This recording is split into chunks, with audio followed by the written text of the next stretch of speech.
everybody, welcome back. My name is Cassie, I am the Evil Secret Ninja, and I review and talk about books on my channel. So today I'm doing a review of A Man Called Ove by Frederick Bachman. Okay. So A Man Called Ove is about a man, a grumpy old man, who turns out is a little more complicated than you would think at first sight. I have to admit, when I started this book, my sister gave me this book as a present, and when I started it, Ove reminded me of some grumpy old men I knew in my life that I was not very fond of, and I wondered why my sister would give me a book about a man that reminded me of so many grumpy old men. But I was like, okay, considering that the same grumpy old men in my life were the same ones in her life, I should probably keep reading and find out what this guy's all about.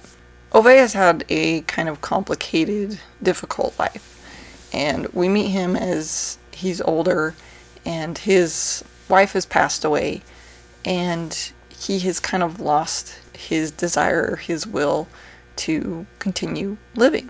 There are some trigger warnings for this book, obviously. Strangely, Ove is also very concerned about making sure that things work the way that they're supposed to. And this foils his plans more than once. So he's very much a lonely old man living in this community where he has been in charge of certain things, and he's very concerned about where people park, that they're supposed to park here in the car park, and they're not supposed to park anywhere else. And so when he sees cars in the wrong area, he gets upset. At the beginning of the book, I believe it was either an iPad or a computer that he's purchasing, and he can't figure out how to use it, and the poor person trying to teach him how to use it can't explain it to him in a way that he understands. And so of course he just considers whatever this object is that I just bought that I was supposed to have wanted, and it doesn't do anything it's supposed to do, so it's just trash. So as the story goes on, the people in his community, his new neighbors, start to discover that he's a little bit more than what he seems. And in a lot of ways, they give him back a purpose for life, but not that he would ever admit that. His one neighbor decides that she needs to learn how to drive, and so he's going to teach her how to drive. And because she keeps setting up another thing, oh, well, can you take me driving, say, Tuesday? So that foils his plans, because now he has something he has to do. And you don't just not follow through on your obligations, because that's the kind of person that he is. And throughout the book, you notice that people who are struggling or have emotional problems or family problems, they seem to be drawn to him. And it's not so much that he always says the right things, but he always seems to do the right things. In fact, there's several times that he says things and people are like, that's very insensitive, and he's like, well, it's true.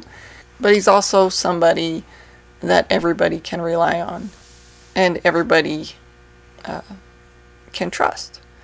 And he is very loyal, and he kind of builds a family around himself after his wife passing away, and purpose and meaning in his life.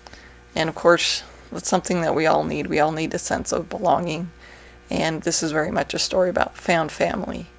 I think probably my favorite chapter is when he's talking about the different cars that people drive, specifically men, and what that says about them. As it goes through the different cars that he owned throughout his life, you can really see how the cars that he bought and the cars that he purchased were reflective of what was going on in his life at that time. So overall, I would say this book is really amazing, and it really makes you think about people and the layers that people have. I won't say that it's certainly a plot-driven book. It is really driven by the characters in it and about finding meaning and purpose in your life when you feel like you have nothing left. I really enjoyed the book. It reminded me a lot of how layered and complex people are, and that at first glance somebody seems one way, but in reality they're not. And that when you take the time to look, there are all sorts of people in our lives who seem to give us purpose, and who give more meaning and add more layers of beauty and belonging in our lives. So that's my review of A Man Called Ove. This is a really great book, and if you like his contemporary fiction, or if you've never read anything by Frederick Bachman, this is certainly a great place to start. I suggest you all read it. If you like this video, please like and subscribe, and I will see you guys next time. Thanks!